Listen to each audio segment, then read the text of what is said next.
Bueno, buenos días, todas, todos, todes. Bienvenidos a este ciclo de entrevistas que hace parte del seminario Taller Colombo Argentino sobre salud pública, salud socioambiental, justicia ambiental, transición de los sistemas productivos, agrícolas, pecuarios, mineros, forestales y pesqueros. Este evento se realizará en Magangué, Bolívar, en la Universidad de Cartagena, entre octubre 21 y 24. Para la entrevista hoy nos acompaña el profesor Néstor Campos Campos, quien es biólogo marino, es profesor titular del Instituto de Estudios en Ciencias del Mar de la Universidad Nacional Sede Caribe. Es también profesor emérito del Ministerio de Ciencias. Es expresidente de la Asociación Colombiana de Investigadores en Ciencias del Mar, ACIMAR. Y en otras entrevistas hemos hablado con personas que han trabajado en La Mojana, el evento tiene lugar en La Mojana.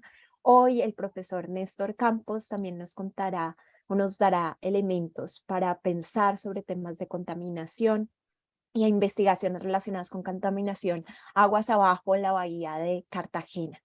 Entonces, profesor, muchas gracias por aceptar la invitación y te damos el espacio para que nos amplíes la presentación sobre ti, sobre tu investigación. Ok, Sofía, eres muy amable. Gracias por la invitación. Con el mayor de los gustos asumo esta invitación porque realmente creo que uno de los fundamental dentro de la profesión que llamamos nosotros la profesión docente es comunicar e instruir, ¿cierto? Y para mí es un honor poder instruir y comunicar mis conocimientos o los trabajos que hemos hecho. Sí, básicamente la formación mía está enfocada hacia el estudio de la problemática de la contaminación en una área que se llama ecotoxicología y hacia el estudio de la respuesta de los organismos a las diferentes variables ambientales, por ejemplo, cómo responden a la salinidad, temperatura y además de eso, pues obviamente cómo responden a la parte de contaminación. No es quedarnos solamente en medir, sino ver cómo es la respuesta de los organismos. Perfecto. Bueno, en un encuentro que tuvimos en la Universidad de Cartagena, mencionaba estudios que se han realizado en la bahía desde la década de los 80 sobre contaminación y sobre las implicaciones que esto tiene en peces y en diferentes seres vivientes en la bahía de Cartagena y en otras áreas también. No sé si nos puedes contar un poco sobre tu relación con esos estudios, la investigación que se ha hecho posteriormente y en qué está un poco la investigación sobre estos temas. Ok, sí. A ver, el interés mío de la problemática de la contaminación surge en el momento en que me hago ganador de una beca para ir a estudiar a Alemania. Y obviamente pues el enfoque que tenía yo desde ese momento era hacia el estudio de la contaminación.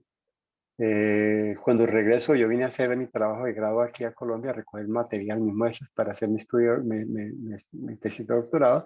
Y tomé mis muestras y me las llevé a Alemania y allá hice los análisis correspondientes, obviamente enfocado hacia metales. Entonces, pues eso me llevó a precisamente investigar sobre lo que se ha hecho en Colombia y realmente la contaminación, sí, la contaminación en Colombia es reciente. Creo que los primeros trabajos que existen en Colombia publicados sobre contaminación, ese lo elaboró una profesora alemana de apellido Jeske, que estudió sobre la contaminación bacteriana en la Ciénaga Grande de Santa Marta. Y eso fue más o menos hacia comienzos de la década de 1970.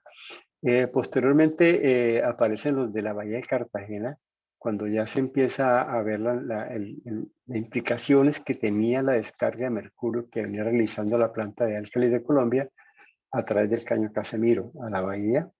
Los primeros estudios los realizó un estudiante de pregrado de la Universidad de Jorge Tadeo Lozano, que se llamaba de apellido Camacho y era dirigido en ese momento por el profesor Jairo Escobar, que fue un biólogo marino también que se graduó en Escocia y trajo a Colombia todos los bioensayos, el trabajo con bioensayos.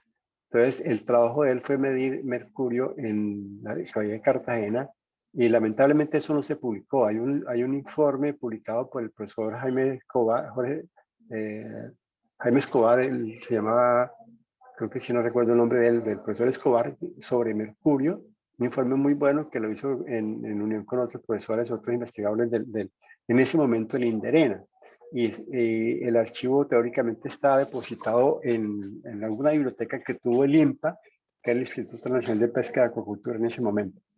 Pero realmente la primera publicación que existe como tal, publicado en una revista científica, es el trabajo que hicieron un grupo de investigadores de la Universidad de Miami, conjuntamente con investigadores del CIOH, que hicieron una evaluación muy grande, muy amplia y una gran diversidad de variables ambientales de la bahía de Cartagena. Y dentro de eso midieron contaminantes, midieron mercurio, midieron calio, midieron zinc, ¿sí, no? Y cobre creo que también midieron. Pero lo importante o lo relevante de todo eso es que en ese estudio se corroboró la problemática de la contaminación de mercurio en la bahía de Cartagena.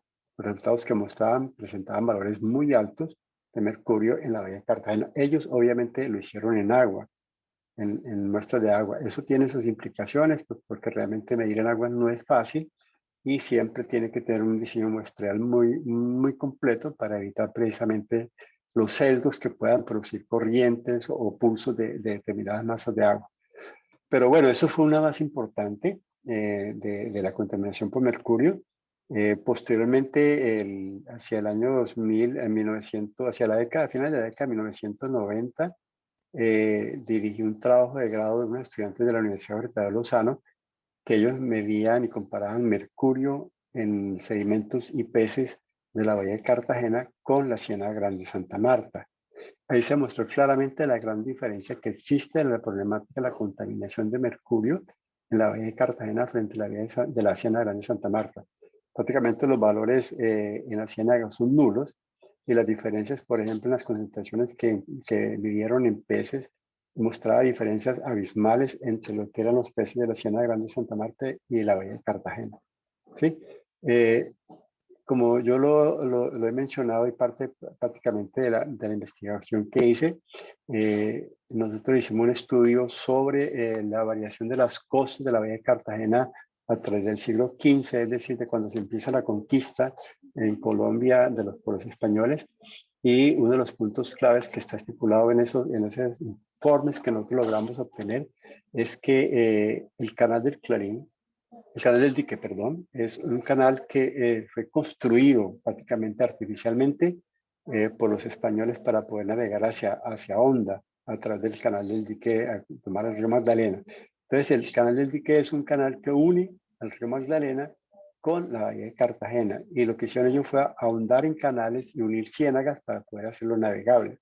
Y en ese momento, cuando ya estamos pensando de la apertura de ese canal del dique, es cuando en la historia se reporta que es el primer efecto de contaminación sobre la bahía de Cartagena y que eso fue realmente la causa de la mortandad o la pérdida de muchos ecosistemas de la bahía de Cartagena, la construcción del canal del dique, ¿sí?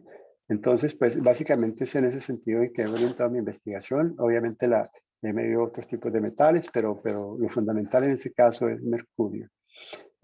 Posteriormente, y con la dirección de un estudiante de doctorado, hicimos una evaluación sobre la transferencia de mercurio a través de las redes tróficas, es decir, cómo se transporta el mercurio a través de los diferentes niveles de consumidores. Vamos en la producción primaria, que es el plancton, los organismos, algas unicelulares suspendidas, o que van al bentos o al fondo, de todo lo suspendido, y cómo los peces o los que consumen ese tipo de alimento extraen el mercurio de ese alimento, lo transfieren a sus organismos y lo acumulan en sus organismos y finalmente llega hacia los últimos niveles tróficos, a los peces carnívoros, con niveles muy altos.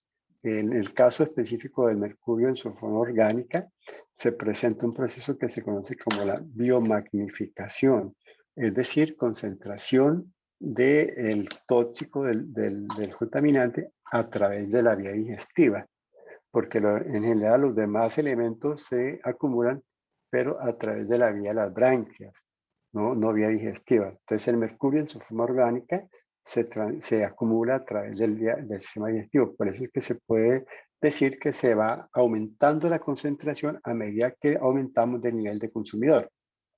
Esto es lo que se llama la biomagnificación. Entonces, pues en ese sentido hemos venido haciendo la investigación. Obviamente seguimos trabajando en diferentes temáticas.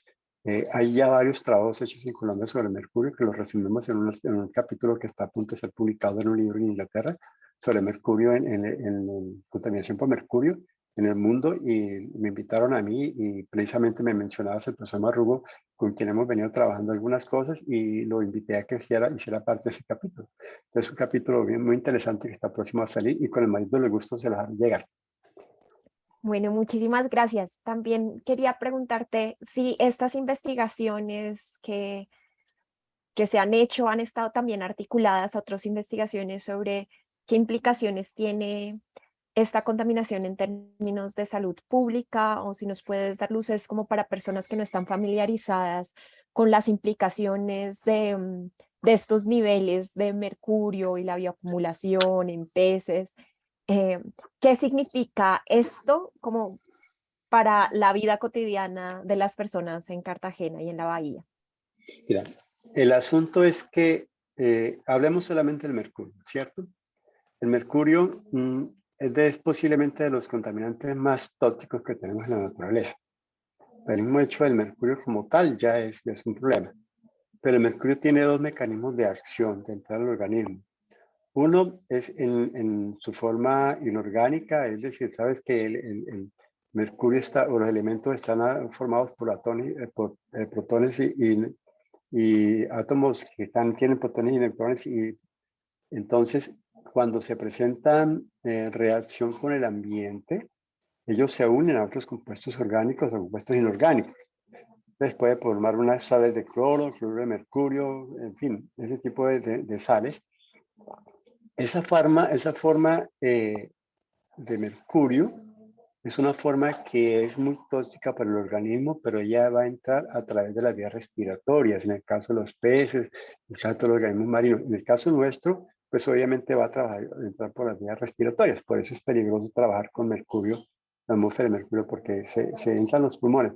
Y el problema grave de mercurio es que si el mercurio no se ha hecho, no está en forma de sal, está en su forma normal, en su forma, lo que se llama en forma de atómica, él entra también en el organismo también, o sea, tiene posibilidad de entrar en su forma normal, sin formar sales, formando sales y en forma de sales orgánicas.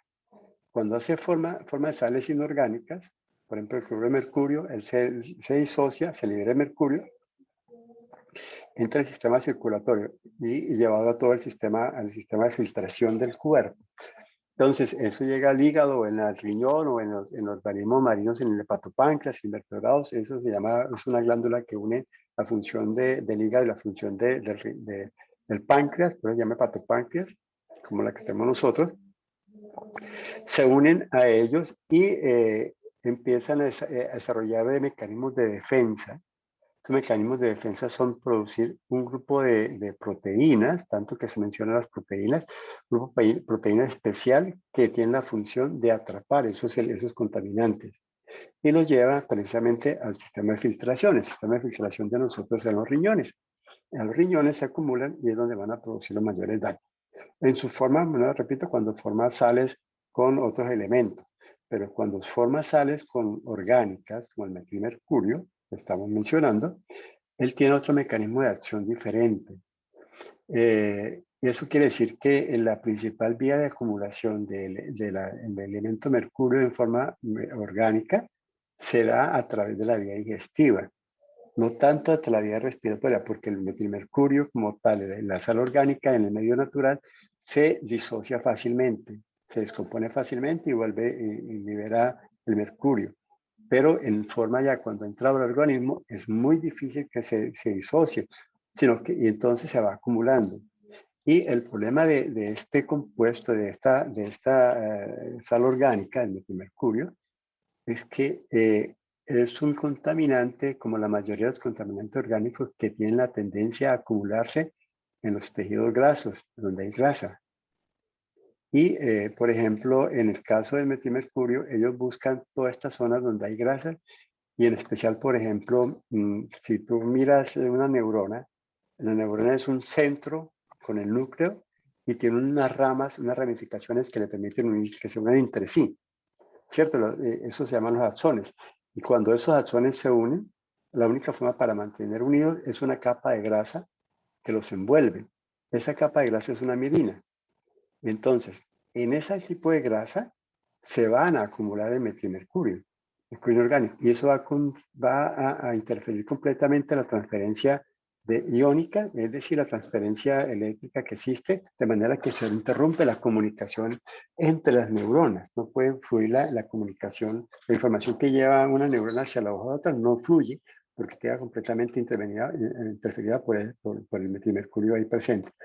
Y eso que trae como consecuencia que en las personas que tienen problemas de contaminación por metilmercurio se presenten un grave dificultades neurales, neurológicas. Quiere decir eso que, por ejemplo, la persona pierde la capacidad de concéntrica de los ojos, pierde la sensibilidad, sientes cosquilleos como cuando le cosquillaron los dedos, se siente uno por todas las partes del cuerpo, alrededor de la boca, afecta la sensación de hambre y hace que las personas prácticamente no consuman alimento. Entonces, eso finalmente va a tener consecuencias muy graves porque realmente va a haber una afectación nerviosa muy grande. Eso se descubrió en dos casos graves que han habido en el mundo de intoxicación. Uno que sucedió en la bahía de Minamata, en el Japón, y una que sucedió en una plantación de arroz en Irán. Ahí se encontraron altísimas concentraciones de metilmercurio, tanto en peces como en el arroz de esa zona, y eso contaminó a la gente, claro, como consecuencias, eh, padecimientos muy graves, a tal punto que recientemente se publicó un libro sobre evaluación de la enfermedad de Minamata, como se llamó esa enfermedad porque era de la bahía de Minamata, y trajo como mostraron que realmente las consecuencias de la intoxicación por metilmercurio, aún siguen vigentes en muchas personas. Y lo otro grave es que puede de alguna manera producir malformaciones en desarrollo de embriones, es decir, en el estado fetal de las personas. Por ejemplo, un caso específico en un estudio que tuvimos nosotros en la bahía de Cispatá, Golfo Morrosquillo, encontramos en el Golfo Morrosquillo, no, perdón, en la desembocadura del río Sinú, encontramos una cantidad de cangrejos con malformaciones, pero malformaciones que realmente eran increíbles de ver, ¿no? La forma, cómo completamente distorsionado la forma del cangrejo. Y lo grave de todo es que en el grupo de cangrejos afectados por ese tipo de problema era muy alto. En un momento llegamos a encontrar casi el 50% de los cangrejos con malformación. Fueron muy altos. Y obviamente lo que nos imaginamos es o lo que nos imaginamos en ese momento, y que afortunadamente después por una publicación precisamente del profesor Marrugo, con un trabajo que hizo él, reportando concentraciones de mercurio relativamente altas en los sedimentos de la bahía de Cispatá. Pudimos corroborar que muy posiblemente el efecto que se presentaba, la malformación en cangrejos, era causado precisamente por contaminación por metilmercurio, mercurio orgánico que producía la mutagénesis, es decir, producía las malformaciones en los embriones. Esto obviamente se da en ellos, ¿por qué? Porque no se veía en otros grupos de cangrejos, porque sencillamente estos grupos de cangrejos son cangrejos pequeños con historias de vida muy cortas, es decir, más o menos en un periodo de vida de un año, máximo 2 años, ya prácticamente el ciclo de vida de ellos, y tienen fases larvales. Las fases larvales son relativamente muy cortas, son de 1 o 2 semanas la fase larval. Entonces, en esa fase larval es cuando los organismos son mucho más sensibles, porque prácticamente están en la formación de los tejidos y cualquier disturbancia que se presente va a producir malformación. Y eso fue básicamente la respuesta que nosotros dimos precisamente a ese problema de contaminación, de malformación que encontramos en cangrejos. Es muy grave, realmente que hemos querido volver a estudiar, relacionar directamente la determinación de mercurio y metilmercurio para ver si realmente es el causante de eso. Pero suponemos que es eso, porque realmente ese es el problema de mercurio, que nuestra forma orgánica es mutagénico, ¿no? Produce mutagénesis. Otra pregunta que te quería hacer es como, ¿cuáles son algunos de los retos para llamar más la atención sobre estos temas de pronto en espacios públicos y como en la agenda pública más ampliamente? Cuando yo hice trabajo de campo en las Islas del Rosario, recuerdo que una compañera bióloga también estudió como bioacumulación de metilmercurio en los hígados de peces que se consumen en las islas y que se pescan en las islas. Y recuerdo que entre los pescadores artesanales había gran resistencia frente a este tipo de investigaciones, un poco porque han sentido que su práctica como pescadores ha sido estigmatizada desde los 80s por este tipo de estudios y muchas personas ponen su propio cuerpo como una forma de decir, como si nuestros peces estuvieran mal, nosotros ya estaríamos muertos o como nosotros no lo vemos en nosotros mismos que consumimos estos peces. No sé si de pronto tú también nos podrías dar una respuesta ante este tipo de sentimiento que también es un poco colectivo en las islas y entre grupos de pescadores. Y no sé si nos puedes contar otros retos que tú has encontrado en tu trayectoria para discutir estos temas más ampliamente. Mira, hay un problema, y precisamente hoy dando clase a un grupo de estudiantes que están tomando un curso de contaminación marina conmigo. Les decía que me preguntaban que la forma de manejar esta información, porque yo siempre he pensado que esta información es muy delicada de manejar y sobre todo para uno poder hablar de ella tiene que tener la certeza de lo que está diciendo. Entonces hay Ujú, unas normas muy estrictas para cuando uno hace estudios de contaminación para poder decir, este contaminamiento está presente y la concentración es esta. Precisamente, ¿por qué? Porque sabemos la reticencia que encuentra uno en la gente, ¿ve? Y no es la primera vez ni va a ser muchas veces. Cuando se presentaba, cuando el problema era grave en Cartagena, que pues, aparentemente no oye uno mucho de eso, pero los casos que se presentaban de posiblemente intoxicación por metilmercurio, porque es que no se tenía control sobre eso. Entonces lo único de la disculpa era, es que el pescado estaba dañado y me intoxiqué. Pero realmente, es decir, la intoxicación no puede ser necesariamente, es decir, visible en el sentido de que es visible. En muchos casos es acumulativa.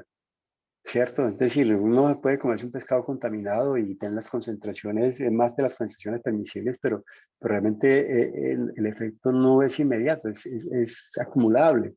¿Sí? Entonces, cuando ya alcanza un nivel de contaminación, precisamente es cuando ya fue de tóxico para las personas. Se vuelve muy grave. En ese sentido, por ejemplo, recordando en un colega, estaba haciendo el estudio de la maestría nuestra, biología marina, ya fue la segunda promoción de nuestra maestría por allá en 1984 más o menos. Él le hizo la tesis sobre contaminación de la ostra en la Hacienda Grande Santa Marta. Contaminación microbiana porque tenía la orientación más hacia la parte de estudio microbiológico. Y él hizo un estudio sobre la contaminación microbiológica en la ostra de la Hacienda Grande Santa Marta. Y cuando él presentó, él fue a hablar con la comunidad a presentar los resultados, le dijeron, usted no puede publicar eso porque si usted nos friega y nosotros, usted se muere. O sea, fueron amenazas hasta de vida para la persona precisamente por eso. Entonces, yo les decía, en esto tiene que tener mucho cuidado. Obviamente hay que advertir lentamente del problema que se puede estar presentando y mirar las posibilidades de mitigar un poco el efecto, ¿no? Que es prácticamente mirar cuáles especies son los que más tienen y evitar el consumo de ellos. En fin, hay algunas formas de hacerlo sin tener implicaciones sobre la venta el uso comercial que le dan ellos a la pesca. Pero eso se presenta y eso es muy complicado de manejar acá, precisamente porque realmente el nivel cultural de los pescadores realmente es muy bajo y no entienden eso como un problema, sino que entienden un problema más para ellos, un problema económico para ellos, porque es su forma de sustento, ¿no? Entonces sí es complicado. Y yo le decía, es que hay que buscar el mecanismo cómo suave de decir esto. Generalmente nosotros buscamos, por ejemplo, en el caso nuestro, generalmente las investigaciones que hacemos en este sentido las publicamos, las damos divulgación a través de Unimedios, el periódico de la Universidad Nacional de Colombia, y en algunos casos también se hace a través del programa de radiales, en fin. Es un mecanismo de divulgación que tenemos directamente nosotros. Eso permite precisamente que aquellos medios que realmente que tengan conexión con los medios, divulgación de la media divulgación de la Universidad Nacional, puedan acceder a nuestros teléfonos y contactarnos para poder hacer entrevistas directamente con ellos y publicar. Por ejemplo, nosotros hemos hecho un estudio que hicimos sobre hay un fenómeno que se conoce como, que se presenta en caracoles, que se conoce como el INPOSES. Eso es sencillamente un fenómeno que se presenta en los caracoles hembras de último, que son carnívoros, por ejemplo, el púrpura patula, que es un caracol que vive en el intermareal de las playas, que tiene la particularidad de que uno lo coge y suelta una tinta púrpura y le deja a uno los manos púrpura, todo así como violeta, algo así. Inclusive de ese caracol originalmente se sacó el color púrpura para los tejidos, para las sedas. Entonces, pero eso es un animal carnívoro, es decir, está en los últimos niveles de las cadenas tróficas. Y en ellos se ha detectado ese fenómeno. Resulta que el fenómeno es causado por el uso de las pinturas antiincrustantes, es decir, aquellas pinturas que se le echan a los cascos de los barcos para evitar que a los organismos se les peguen a los barcos, a los cascos, ¿cierto? Y esa pintura está hecha a base de una pintura a base de estaño, que es un metal también, y es un compuesto orgánico, tributilo de estaño. Entonces, ese tipo de compuestos tienen la tendencia, nuevamente, como mencionamos en el mercurio, a acumularse a través del sistema digestivo. Entonces, cuando llega a los últimos depredadores, por ejemplo, este caracol, las concentraciones que tiene su presa son muy altas, de manera que alcanza niveles de contaminación muy altos. ¿Y cuál es el efecto que tiene? Posiblemente pues no cause la muerte del caracol, pero causa un fenómeno que es lo que se conoce como el INPOSES, y es lo siguiente. Generalmente los invertebrados, crustáceos, moluscos, muchos de ellos, como sucede con las tortugas y los reptiles, ellos no tienen definido el sexo cuando nacen, sino que tienen una glándula, una gónada, o como se llame, que es indefinida. Y entonces, dependiendo de las condiciones, es que se toma la decisión si es macho o es hembra. Eso quiere decir que el organismo que toma la decisión, y por eso es que muchos de ellos pueden cambiar de sexo. O sea, son en un mal momento hembras y después pueden, cuando pasa un tiempo, cambian a ser machos. Por el contrario, también los dos casos sean. En todo caso, eso quiere decir que las dos glándulas, tanto la masculina como la femenina, están activas, solamente que están en capacidad de actuar, solamente que actúa la que está en ese momento dominando, que es la hembra.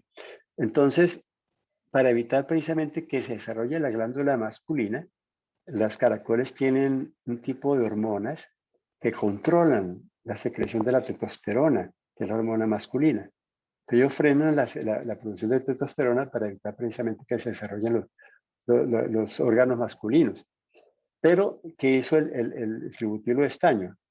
El tributilo de estaño lo que hace es que interrumpe completamente la producción de esa hormona. Entonces se pierde el control sobre el sexo masculino. Y entonces en las hembras se empieza a presentar el desarrollo de testículos, un pseudopene, es decir, de todas las estructuras masculinas. Y se presenta también el desarrollo de los gonoductos, es decir, los conductos que conducen los espermas hacia la parte externa. Se desarrolla completamente el órgano masculino y eso trae como consecuencia que el desarrollo del órgano masculino tapone los ductos del órgano femenino. Entonces la hembra produce huevos y resulta que no los puede expulsar. Eso trae como consecuencia la muerte de la hembra por acumulación de huevos, de generación de huevos. Y eso es lo que se llama INPOSES, la producción de una hembra es decir, volver hermafrodita, en otras palabras.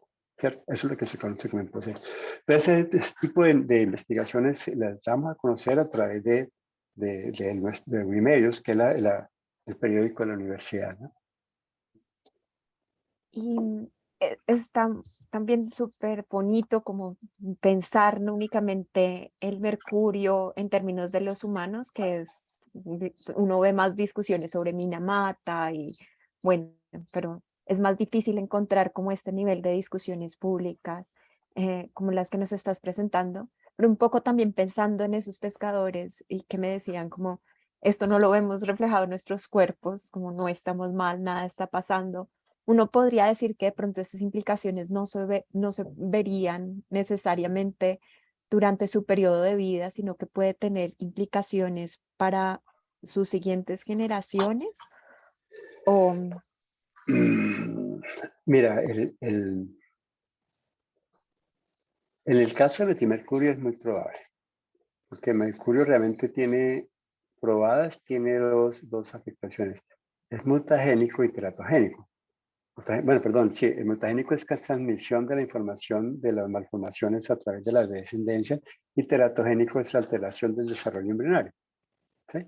Entonces, esos dos aspectos los causa el metilmercurio. Entonces, es muy probable que realmente no estemos dándonos cuenta de eso, precisamente porque realmente no lo está, las consecuencias no las fuimos nosotros. ¿Sí? Las consecuencias van a ser posteriores. Exactamente lo que sucede con la ciguatera. Entonces, yo me como un pedazo de barracuda grande y listo, no hay ningún problema. Pero si yo ya tengo la toxina de la ciguatera en mi organismo y la que me coma con la barracuda alcanza los niveles tóxicos para mí, independientemente de que yo no me dé cuenta que ya la tengo dentro, la ciguatera, porque comer productos mar, pues de últimos niveles tróficos, pues es el riesgo que corre uno, pues alcanza los niveles que se vuelven tóxicos, ¿cierto? Para uno. Entonces eso es una muerte silenciosa, porque realmente uno no está sintiendo, uno está degradándose lentamente y solamente llega al punto en que rompe esa barrera y ¡pum! Ahí se aparece el efecto. ¿Sí? Entonces, en muchos casos sucede lo mismo con estos elementos, con estos metales, ¿cierto? Por ejemplo, la alteración de cadmio. El cadmio es otro elemento que es muy frecuente en el ambiente por procesos industriales o el mismo proceso erosivo de la tierra, ¿cierto? Se libera también cadmio porque el cadmio es un elemento que está presente en la tierra, en el sedimento, en todas partes también, porque de forma natural. Eh, de eso también se presentó un caso en Japón. En el Japón hubo un caso de intoxicación por cadmio muy grave. El problema es que en eso, cuando la gente se dio cuenta de las consecuencias de la contaminación por cadmio, ya era tarde. ¿Por qué? Sencillamente porque te comentaba que el mercurio, cuando entra en su forma que no es orgánica, el organismo desarrolla ciertas proteínas que tienen la capacidad de atraparlo y secuestrarlo y evitar que produzca un efecto. Pero resulta que eso tiene que ser filtrado, porque eso realmente tiene que ser de alguna manera filtrado y va a ser filtrado en el riñón, es el último órgano donde se presenta la filtración de la sangre.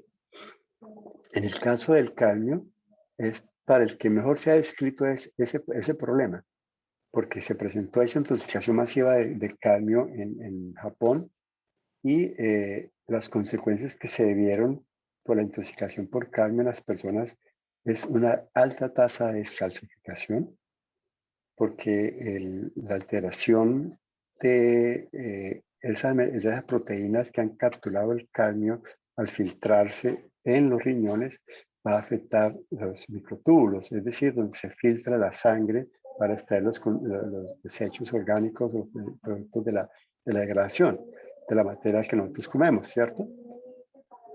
Eso, y teóricamente eso no debe tener por qué estar presente dentro de la orina, concentraciones de cadmio, concentraciones de proteínas, concentraciones de aminoácidos. Supuestamente la orina tiene solamente agua, sales de desecho, sales de nitrógeno, algunos iones, en fin, excesos, sales y cloro, lo que uno elimine por la orina, pero no tiene por qué tener calcio, porque el metabolismo del calcio es muy importante para la formación de los huesos. Y también la presencia de proteínas y de aminoácidos no pueden estar presentes en la orina, porque cuando ya están presentes es porque hay un daño renal. Entonces, lo que se detectó es una alta concentración de calcio en la orina, producto ya de la incapacidad del organismo de retener el calcio, y trajo como consecuencia varias cosas. Primero, una descalcificación. Segundo, una fragilidad de los huesos precisamente por la descalcificación. Y tercero, una pérdida en tamaño. O sea, las personas se acortaron de tamaño. O sea, uno ve la historia de que las personas con la mayor edad, la descalcificación tiende a que las personas se vayan achicando su talla. Pues en este caso, el achicamiento que se presentaba en las personas era mucho más acelerado, a tal punto que las personas tenían profundos dolores porque era comprimir los órganos internos.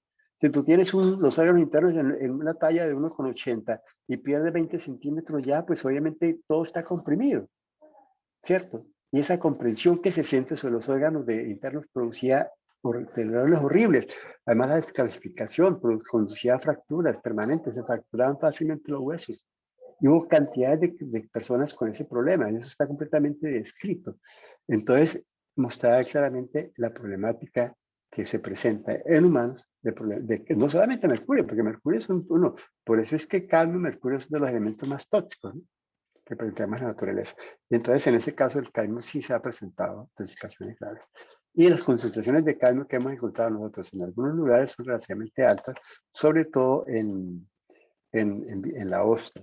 En estos momentos, conjuntamente con la Tadeo Lozano, tenemos un programa de trabajo, un programa de investigación que está enfocado hacia la parte de contaminación. Estamos trabajando en la bahía, en la región de Santa Marta, y estamos trabajando en la parte de la bahía Cispatá, en Rostillo. Y estamos trabajando con metales pesados en diferentes grupos de organismos, en sedimentos y en agua. Y también estamos trabajando con microplásticos. Entonces estamos tratando de presentar una versión, una actualización más de la problemática de la contaminación por metales. Eso básicamente es lo que estamos haciendo y estamos trabajando. Y también quería preguntarte cuáles serían algunas de las recomendaciones desde tu trabajo y desde tu experiencia, por ejemplo, al plan de restauración de la bahía de Cartagena. ¿Cómo es posible pensar en la restauración o cómo se piensa la restauración en estos lugares contaminados, no únicamente por mercurio, como decías, pero que hay muchos otros contaminantes? Es algo realmente complicado, ¿cierto? Porque nosotros debemos de partir de la base que los metales no fueron sintetizados por el hombre, ¿cierto? Es decir, son constituyentes normales de la corteza terrestre y sencillamente están ahí porque realmente es lo normal. Entonces, eliminarlos del uso no se puede, porque si nosotros eliminamos del uso de la industria, podemos reducir la descarga de ese tipo de contaminantes teniendo controles, purificadores, en fin, todo lo que inventemos para purificar las aguas para que no entren las cargas de contaminantes en medio natural, ¿cierto? Pero eso sigue estando presente, está omnipresente como lo quieras. Posiblemente los contaminantes orgánicos son mucho más fáciles de manejar porque pues, se pueden reducir el consumo, el uso de ellos y de alguna manera tienen tendencia, a pesar de que son recalcitrantes, quiere decir que tienen un periodo de vida muy largo y sobre todo que son resistentes a los procesos de degradación. Eh, Ellos de alguna manera pierden su vigencia e inclusive, por ejemplo, en estudios de organoclorados en la ciénaga, en la época en que yo hice estudios, dirigí investigaciones sobre ese tema en la ciénaga, en concentraciones relativamente muy altas. Ya recientemente las concentraciones que se han encontrado son muy bajas. ¿Por qué? Porque sencillamente como son compuestos orgánicos, existe la posibilidad de que las bacterias y los microorganismos actúen degradando esos compuestos, ¿sí? Entonces, posiblemente de alguna manera vuelve a hacer CO2 más, qué sé yo, el cloro o el flúor, lo que tengan ahí adicionalmente para que sean organoclorados, pero realmente se puede, pero los metales no. Metales siguen siendo metales y llegan Es que fíjate, lo que yo les decía esta mañana a los estudiantes, el problema se presentó en la década de 1970. Yo creo que como hacia finales, a comienzos de la década de 1980, se cerró la planta de álcalis. ¿Sí? El estudio que hizo con los estudiantes, eso fue en la época de finales de 1990. La publicación salió publicada, se dio a conocer en el 2002. y después el trabajo de esta estudiante de doctorado que hizo el transporte de mercurio a través de las redes tróficas, fue como en 2007, 2008, y las concentraciones que encontramos nosotros eran tan válidas como las que habían anteriormente. Inclusive el profesor Oliveros de la Universidad de Cartagena hizo un estudio de mercurio en cangrejos de la bahía de Cartagena y encontró concentraciones altísimas de los cangrejos capturados por ahí cerca a la área mamonal. Es decir, está mostrando que de todas maneras después de 30, 40 años el mercurio sigue vigente. ¿Sí? Eso es un problema porque es muy difícil de encontrar.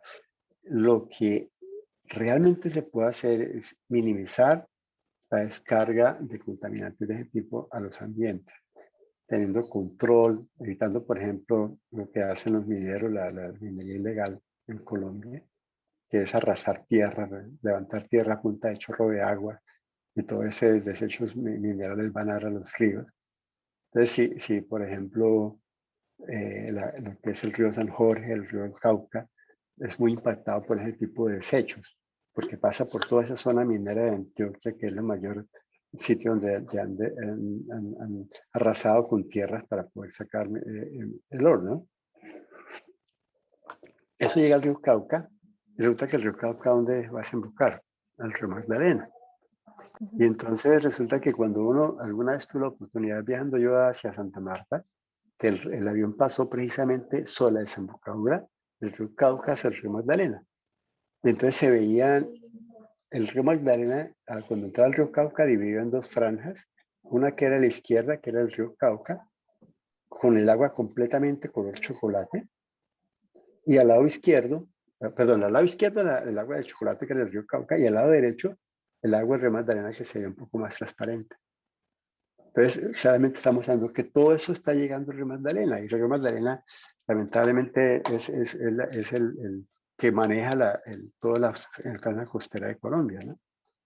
Porque el río Magdalena influye hasta el Parque Tayrona, inclusive hay datos que muestran que el río Magdalena, la influencia del río Magdalena puede llegar hasta Jamaica, cuando en épocas muy fuertes de lluvias, el chorro del río Magdalena sale perpendicular a la costa en dirección hacia Jamaica, da curvas en la parte norte y coge hacia la parte del Parque Tayrona.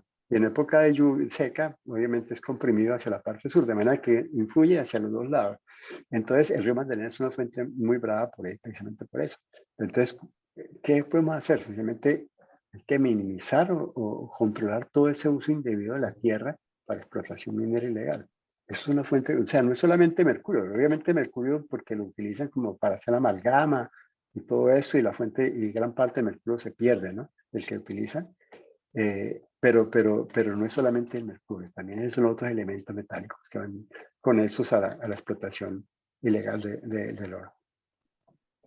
¿Nos puedes contar un poco también ahora cuáles son tus horizontes de investigación? Como, ¿cuáles temáticas, cuáles preguntas crees que para ti y de pronto para los estudiantes que vienen valdría la pena considerar? Sí, mira, en este momento la parte de contaminación para mí es un punto clave de mi investigación, ¿cierto? Y los estudiantes que yo dirijo en este momento, podría decir que todos están orientados hacia el estudio de la problemática de los metales pesados, contaminación. Tengo un estudiante de doctorado que va a trabajar precisamente con metales en la ostra y ver cómo es la combinación del efecto del cambio climático. Cómo incide el cambio climático en las capacidades de la ostra de acumular o sobrevivir contaminación por metales. Y además de eso, que es pues obviamente la moda, es ver cómo se altera la expresión génica, cuál es la respuesta de genes que desarrolla el animal para poder contrarrestar ese problema. Y lo otro clave dentro de todo eso es que a raíz del estudio que hicimos con el INPOSET, la estudiante que está haciendo el doctorado ya trabajó con las conchas de los caracoles, mirando a ver cuál es el efecto de la presencia del tributilo de estaño en la estructuración de las valvas, de los conchas de los caracoles. Se hizo un estudio con base en microscopía electrónica de barrido para ver cómo estaban estructuradas las capas de calcita, que es lo que forman las conchas de caracoles, y se hizo barridos con tomografía computarizada para ver la dimensión de las valvas, de las conchas de los caracoles. Y se encontró que en el caso de la presencia de caracoles con el problema del INPOSER, las conchas de los caracoles tenían afectaciones muy grandes. Primera medida, en la forma como estaban estructuradas las capas que formaban la concha, y segunda medida, el grosor de las valvas de las conchas de los caracoles.